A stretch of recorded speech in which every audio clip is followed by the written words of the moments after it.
नमस्कार दोस्तों, analyser app में आपका स्वागत है। अभिनंदन स्वीकार कीजिए। चलिए दोस्तों, हम इकोनॉमी सर्वे 2024-25 पे चर्चा कर रहे थे। इसके तहत दोस्तों हम अध्याय 6 संस्थागत वित्त एवं विनियोजन के बारे में पढ़ रहे थे, जिसके अंतर्गत छत्तीसगढ़ में कितने बैंक हैं, उनके ब्रांचेस कितने हैं, हमारे छत्तीसगढ़ में कितने एटीएम हैं, इन सभी टॉपिक पे हम चर्चा कर चुके हैं। आज दोस्तों हम वित्तीय समावेशन पे चर्चा करने वाले हैं।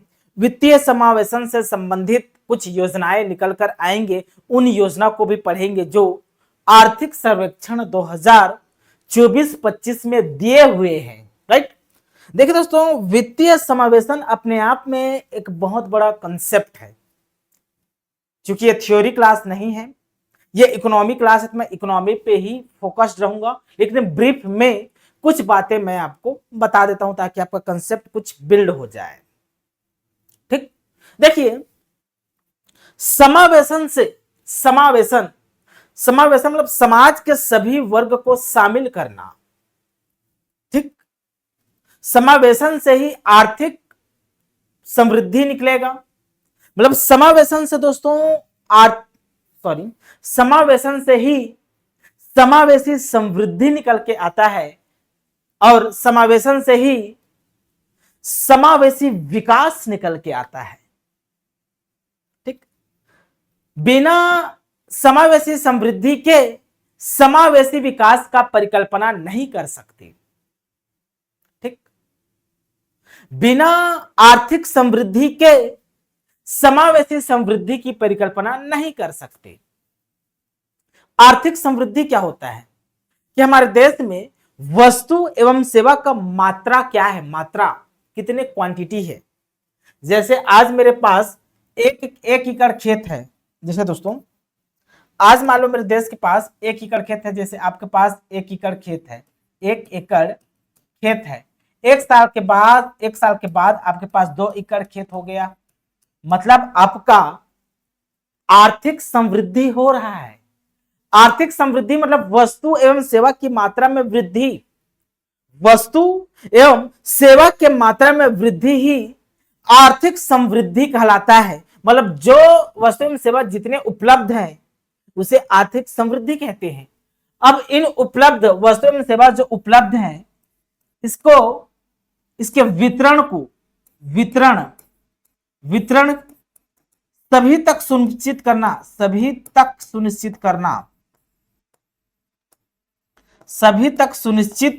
करना ही क्या है, समावेशी समृद्धि है। मतलब जो भी वस्तु एवं सेवा उपलब्ध हैं उसे समाज के सभी वर्ग तक डिस्ट्रीब्यूट करना, वितरण करना, पहुंचाना समावेशी समृद्धि कहलाता है। समावेशी समृद्धि के नेक्स्ट स्टेप को समावेशी विकास कहा जाता है। यदि मैं समावेशी समृद्धि में गुणात्मक शब्द को जोड़ दूंगा ना, गुणात्मक तरीके से समृद्धि करना ही समावेशी विकास कहलाता है। बिना समावेशी विकास वित्तीय समावेशन के बिना संभव नहीं है। यदि हमें समावेशी विकास चाहिए तो वित्तीय समावेशन का आवश्यकता होगा। बिना वित्तीय समावेशन के समावेशी विकास की परिकल्पना नहीं कर सकते। वित्तीय समावेशन अर्थात बैंकिंग सुविधा का लाभ समाज के सभी वर्ग तक पहुंचाना। ठीक, एक बार फिर मैं रिपीट कर रहा हूं, आपसे कोई पूछे वित्तीय समावेशन क्या होता है, तो बैंकिंग सुविधा का लाभ समाज के सभी वर्ग, सभी क्षेत्र में पहुंचाना ही वित्तीय समावेशन है, फाइनेंशियल इंक्लूजन। राइट, ब्रीफ में वैसे इसका कंसेप्ट अपने आप में बहुत बड़ा होता है दोस्तों। यदि वित्तीय समावेशन का कंसेप्ट मेरे से पढ़ना चाहते हैं तो कमेंट करके बता देना। ठीक, चलिए इसी कड़ी में वित्तीय समावेशन पे अवलोकन करते हैं। ठीक, वित्तीय समावेशन को पूरा करने के लिए भारत सरकार ने बहुत सारी योजनाएं लॉन्च किया।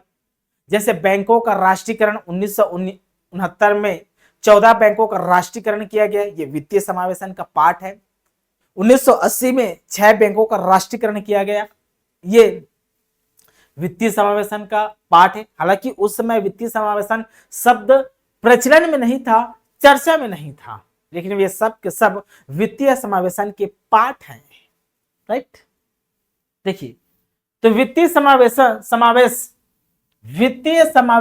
अर्थव्यवस्था में विभिन्न आर्थिक गतिविधियों को सशक्त करने हेतु सामाजिक तथा आर्थिक विकास के साथ साथ लेन देन की गतिविधियों में सुरक्षा को सुनिश्चित करते हुए समावेशी विकास को बढ़ावा देने में महत्वपूर्ण भूमिका निभाता है। समावेशी विकास चाहिए तो वित्तीय समावेशन का होना अनिवार्य है मेरे प्यारे बच्चों। इसके माध्यम से व्यापारिक गतिविधियों को संवेग में वृद्धि तथा विस्तार होती है, साथ ही मध्यम, लघु एवं छोटे उद्योगों की स्थापना में सहायता मिलती है, जिससे रोजगार के नए अवसर सृजन होते हैं। ठीक है जी।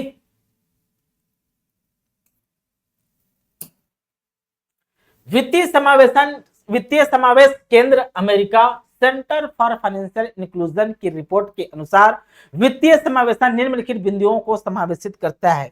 वित्तीय समावेशन निम्नलिखित बिंदुओं को समावेशित करता है। अब क्या क्या बिंदु है तो नीचे दिए हुए हैं।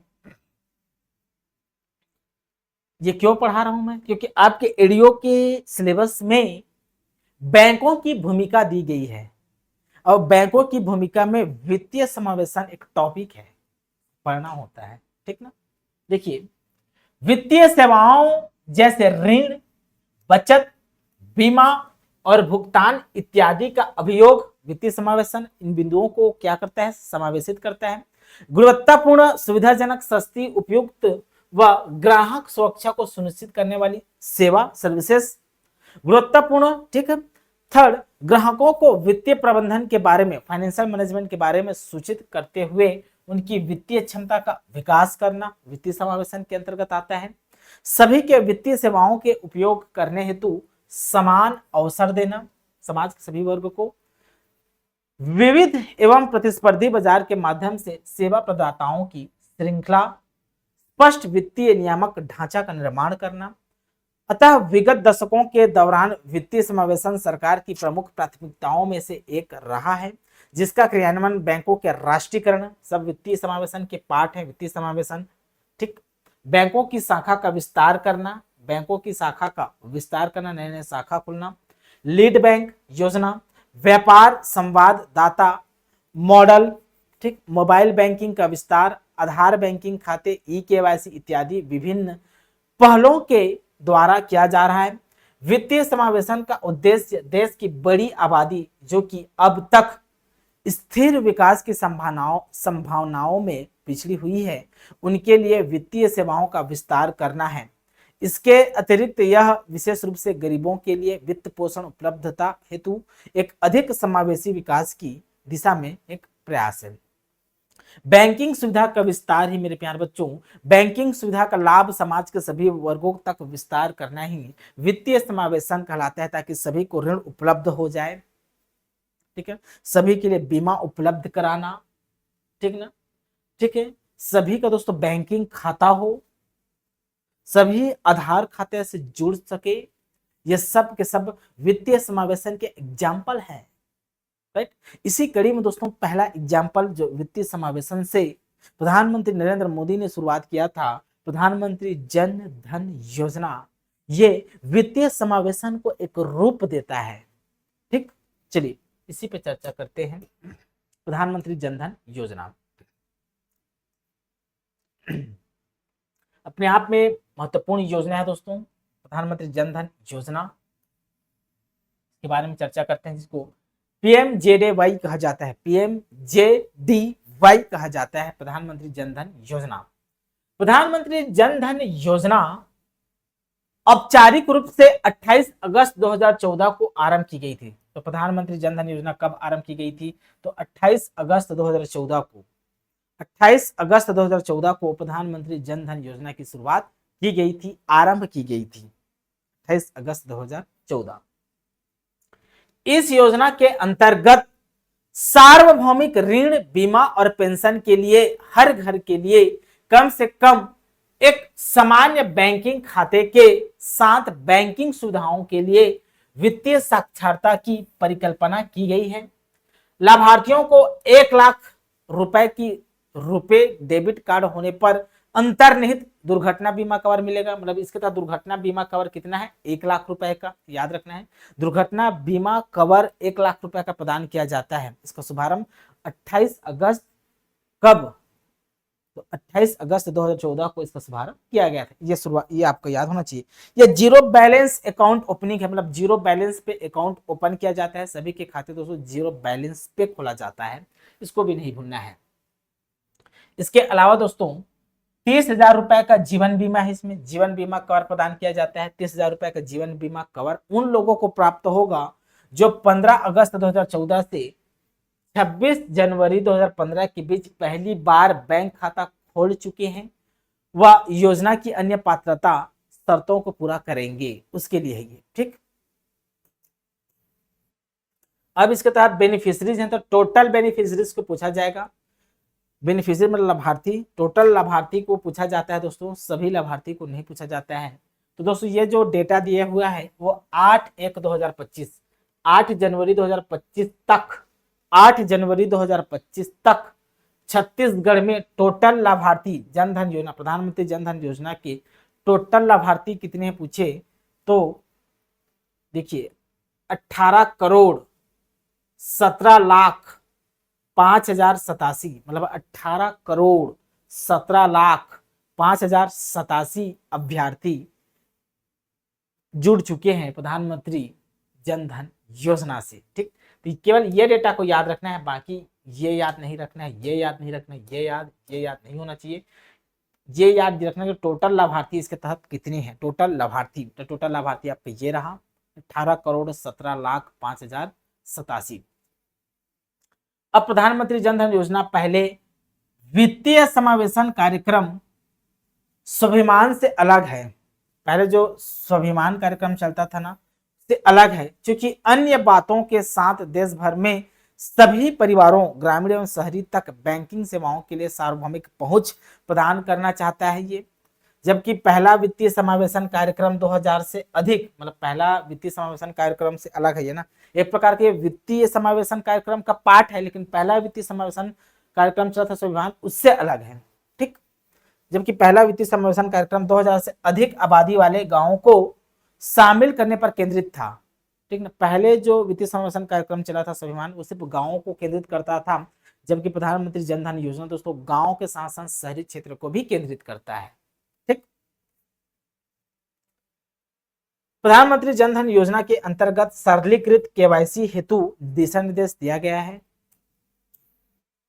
ठीक, यह स्पष्ट किया गया है कि मौजूदा खाता धारक प्रधानमंत्री जनधन योजना के तहत लाभ प्राप्त करने के लिए एक नया खाता नहीं खोल सकते। वे मौजूदा खाते में जारी रुपए डेबिट कार्ड और ओवरड्राफ्ट सीमा में दुर्घटना बीमा का लाभ प्राप्त कर सकते हैं। ये इंपॉर्टेंट है। बस अब आते हैं रुपए कार्ड योजना। रुपए कार्ड क्या है, इसके बारे में हम चर्चा कर लेते हैं। रुपए कार्ड क्या होता है, मैं जो बोलूं, जो शुरुआत है दोस्तों, उस शुरुआत को याद रखना है आपको। ठीक, देखिए रुपए कार्ड, रुपए कार्ड एक नई भुगतान योजना, एक नई भुगतान मतलब पेमेंट।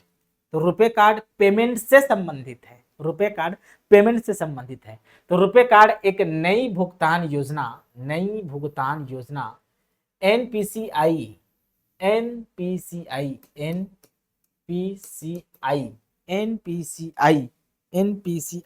भारतीय राष्ट्रीय भुगतान निगम, national payment corporation India, corporation of India, national payment corporation of India, national payment corporation of India, national payment corporation of India कहा जाता है एनपीसीआई।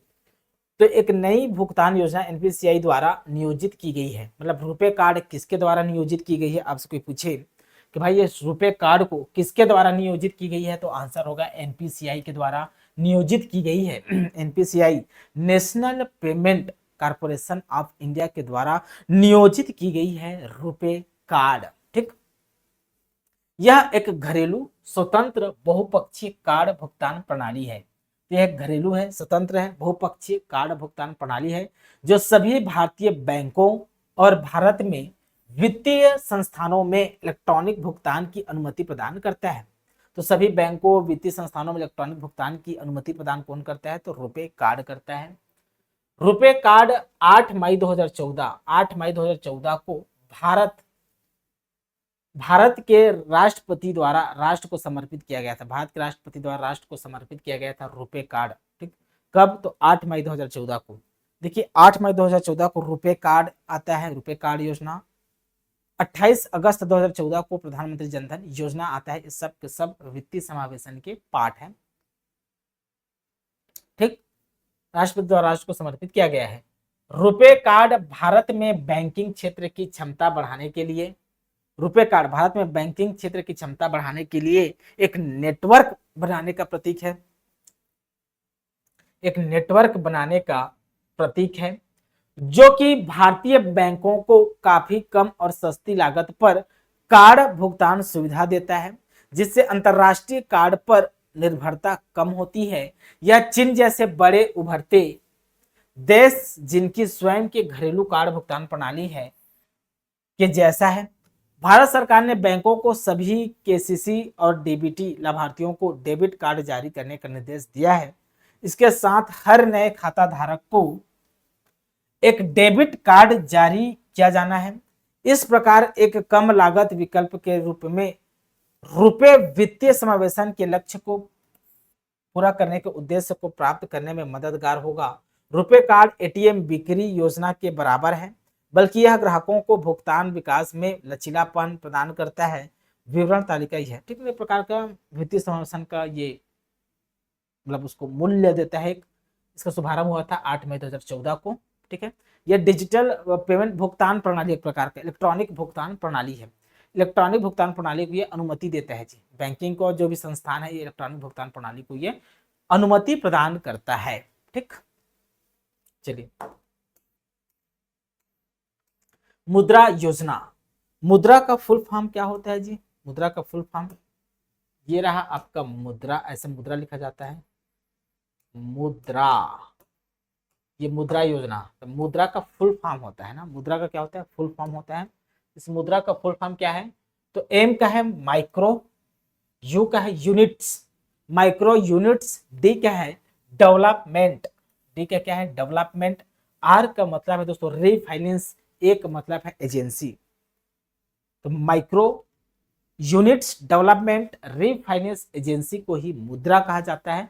ये एक प्रकार का स्कीम है, योजना है। छोटे गैर कारपोरेट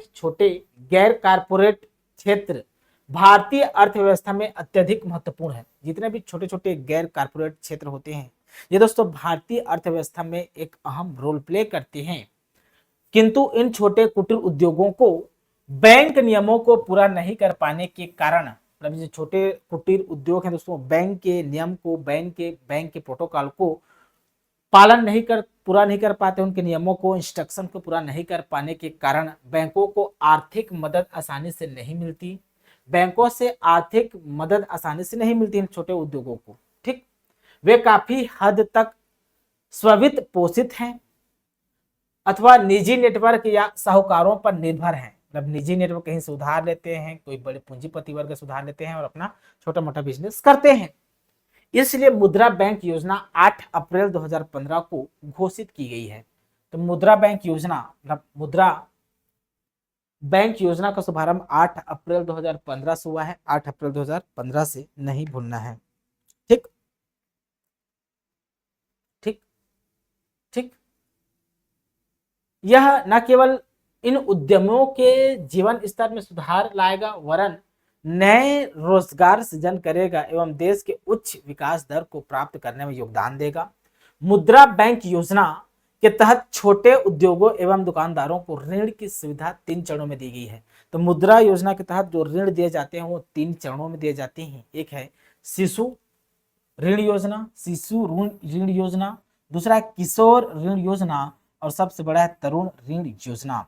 शिशु ऋण योजना के तहत कुटीर उद्योग की शुरुआत के साथ साथ मुद्रा बैंक के तहत 50,000 के ऋण का प्रावधान, मतलब शिशु ऋण के तहत कितना लोन दिए जा सकते हैं, तो 50,000 तक लोन या ऋण दिए जा सकते हैं।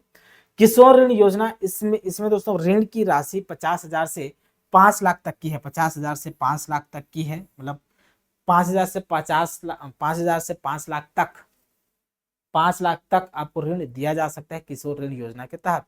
तो सबसे बड़ा है तरुण ऋण योजना, इसमें 5 से 10 लाख तक का ऋण दिया जाता है, 5 से 10 लाख तक का ऋण लिया जा सकता है तरुण ऋण योजना के तहत। आशा करता हूं दोस्तों अच्छे से समझ में आ गया होगा। ठीक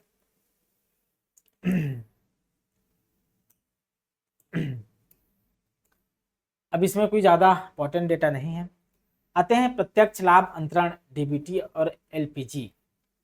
एलपीजी के लिए प्रत्यक्ष लाभ हस्तांतरण इंपॉर्टेंट डेटा नहीं है, ये इसको नहीं पढ़ना है। अब देखिए विभिन्न सामाजिक सुरक्षा योजनाएं, सामाजिक सुरक्षा को ध्यान में रखते हुए मई 2015 से भारत सरकार द्वारा 3 महत्वपूर्ण योजनाएं, प्रधानमंत्री जीवन ज्योति बीमा योजना, ठीक है, प्रधानमंत्री सुरक्षा बीमा योजना एवं अटल पेंशन योजना का शुभारंभ किया गया है। उक्त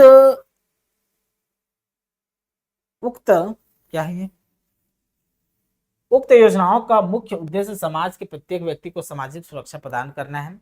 इन तीनों महत्वपूर्ण योजनाओं में राज्य में अत्यंत प्रगति हुई है, विवरण निम्नानुसार है। ठीक ठीक, ये डेटा को आपको याद कर लेना है। यहां हम पढ़ते हैं आपसे क्या, प्रधानमंत्री जीवन ज्योति बीमा और सुरक्षा बीमा योजना, प्रधानमंत्री जीवन ज्योति बीमा योजना और सुरक्षा बीमा योजना को एक साथ पढ़ लेते हैं। क्या कहता है ये दोस्तों, प्रधानमंत्री जीवन ज्योति बीमा योजना, या देखिए यह एक भारत सरकार द्वारा समर्थित एवं तैयार की गई जीवन बीमा योजना है। क्या है, जीवन बीमा योजना है, भारत सरकार द्वारा तैयार किया गया, जिसका लाभ 18 से 50 वर्ष की आयु की, अभी इस आयु को याद रखना है, इसका लाभ किसको मिल सकता है, तो जिसका आयु 18 से 50 वर्ष के बीच है, 18 से 50 वर्ष के बीच है, उसी को दोस्तों प्रधानमंत्री जीवन ज्योति बीमा के तहत लाभ मिल सकते हैं, वही लाभान्वित हो सकते हैं। आयु के किसी भी व्यक्ति द्वारा उठाया जा सकता है।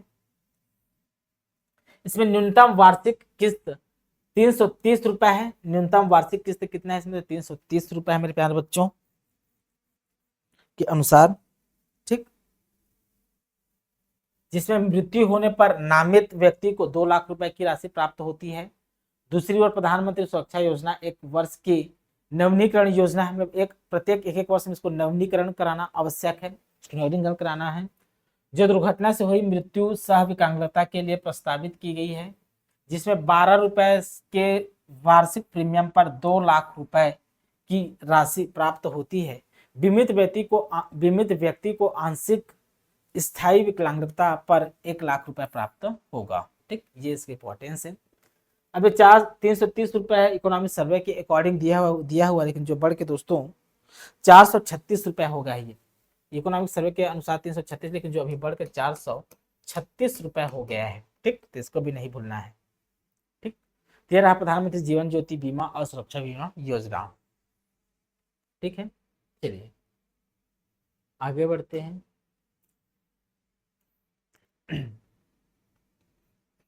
आगे क्या कहता है देखिए, सुकन्या समृद्धि खाता। सुकन्या समृद्धि खाता क्या होता है, देखिए इसके बारे में चर्चा करते हैं। यह योजना शासन की बेटी बचाओ बेटी पढ़ाओ, सुकन्या समृद्धि खाता, यह योजना शासन की बेटी बचाओ और बेटी पढ़ाओ आंदोलन का एक भाग है। तो सुकन्या समृद्धि योजना किसका भाग है, क्वेश्चन पूछेगा। सुकन्या समृद्धि योजना संबंधित है बेटी बचाओ बेटी पढ़ाओ, तो बेटी बचाओ बेटी पढ़ाओ से संबंधित या ताल्लुक रखता है सुकन्या समृद्धि योजना। ये स्टेटमेंट में पूछा जा सकता है या ऑप्शन में भी पूछा जा सकता है। यह 22 जनवरी 2015 को लागू की गई थी। सुकन्या समृद्धि योजना 22 जनवरी 2015 को लागू की गई थी, तो इसको भी नहीं भूलना है। जो सुकन्या समृद्धि योजना है ये 22 जनवरी 2015 से शुरुआत की गई थी। इस योजना में निवेश करने पर इन्वेस्टमेंट करने पर 9.1% की वार्षिक दर से लाभ प्राप्त होता है। लाभ कितना प्राप्त होता है, 9.1% से वार्षिक दर प्राप्त होता है। वित्तीय वर्ष 2015-16 हेतु यह दर बढ़ाकर 9.2% कर दी गई है। इस योजना में प्रस्तावित ब्याज दर परिवर्तन की जा सकती है और प्रति वर्ष संयोजित की जाएगी। दोस्तों इसके संबंध में आपको समझ में आया होगा, ठीक ना। तो अभी बढ़ाकर 9.2% कर दी गई है, इसको भी आपको नहीं भूलना है जी। ठीक है मेरे प्यारे बच्चों, ठीक। अब अटल पेंशन योजना के बारे में हम चर्चा करते हैं। यह योजना सामाजिक सुरक्षा के लिए प्रति माह कम अंशदान पर पेंशन का लाभ देने हेतु प्रस्तावित की गई है। वे व्यक्ति जो निजी क्षेत्र में कार्यरत हैं निश्चित पेंशन प्राप्त करने के लिए रुपए 1,000 से 5,000 व्यय कर 1,000 रुपए से 5,000 व्यय कर इस योजना को चुन सकते हैं। अंशदायी व्यक्ति की मृत्यु होने पर उसकी पत्नी या नामित व्यक्ति पेंशन एवं संचित राशि का दावा कर सकता है, किंतु यह योजना केवल निम्न आय वर्ग समूह के लिए है जो करदाताओं की श्रेणी में नहीं है। मतलब ऐसे वर्ग दोस्तों जो करदाता जो इनकम टैक्स नहीं पटाता, ऐसे लोगों के लिए है ये। यह योजना समाज के लोगों जैसे सुरक्षा गार्ड, वाहन चालक या घरेलू कार्य में सहायता देने वाले के लिए लागू की गई है। ठीक, अटल पेंशन योजना। ठीक है जी। राष्ट्रीय कृषि एवं ग्रामीण विकास बैंक, ठीक, बैंक के बारे में चर्चा करते हैं कि क्या है। ग्रामीण आधारभूत सुविधा विकास निधि RIDF, ठीक है, एक निधि है, फंड है। देखिए समझते हैं इसके बारे में। राष्ट्रीय कृषि एवं ग्रामीण विकास बैंक क्या है जी, नाबार्ड है। ये क्या है, नाबार्ड है। ये क्या है दोस्तों, एक नाबार्ड बोलते हैं इसको।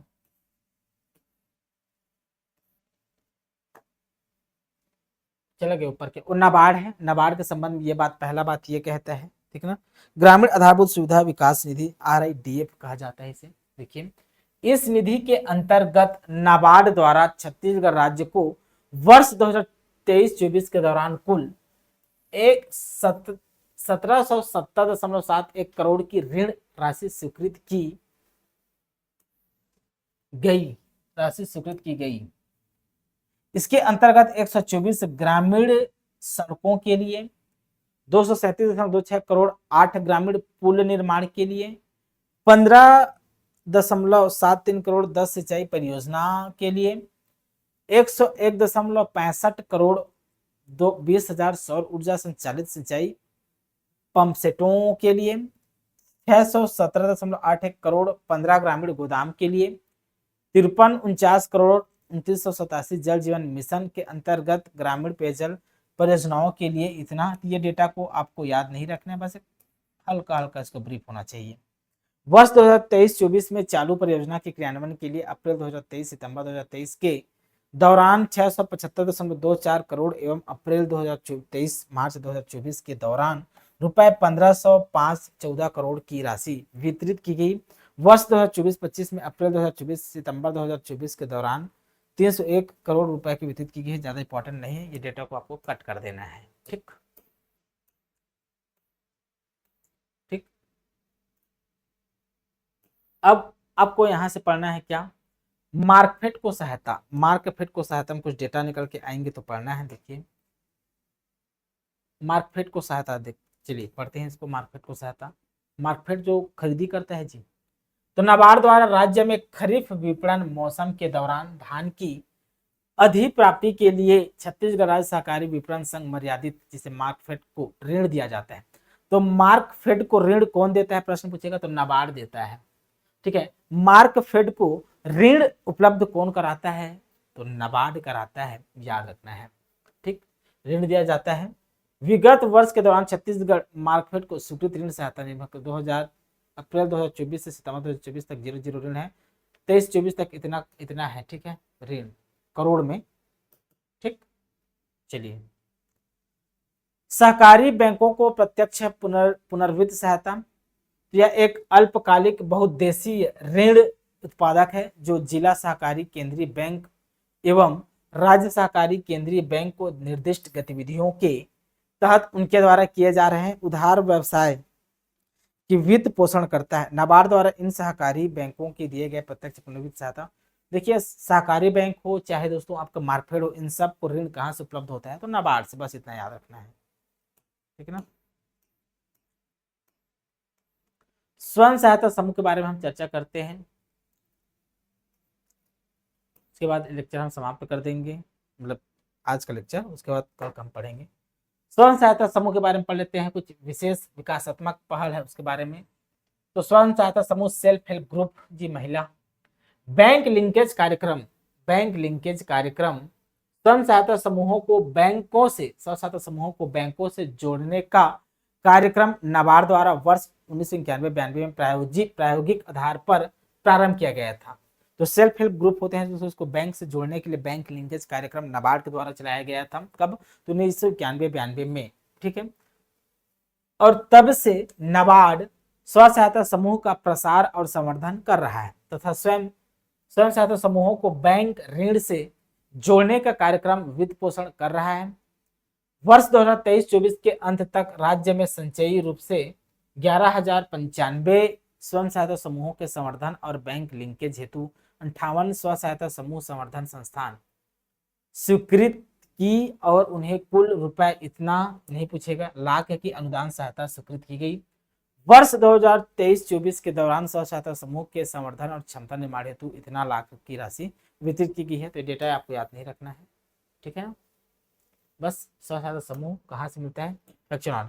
कल पढ़ेंगे दोस्तों संयुक्त देयता समूह क्या होता है, आदिवासी विकास निधि के तहत बड़ी विकास क्या है, वाटरशेड विकास क्या है, जलवायु परिवर्तन क्या है, ठीक है। इसके बाद दोस्तों ये चैप्टर कल में समाप्त हो जाएगा। उसके बाद हम सहकारिता पे चर्चा करेंगे। सहकारिता समाप्त होने के बाद दोस्तों ऋण व्यवसाय के बारे में चर्चा करेंगे। उसके बाद धान उपार्जन के बारे में चर्चा करेंगे, फिर रासायनिक उर्वरक के बारे में भी चर्चा करेंगे। फिर सेक्शन खत्म होगा, फिर हम सीधा आ जाएंगे कृषि पे। तो दोस्तों हम सीधा कृषि संबंध सेवाओं पे आ जाएंगे।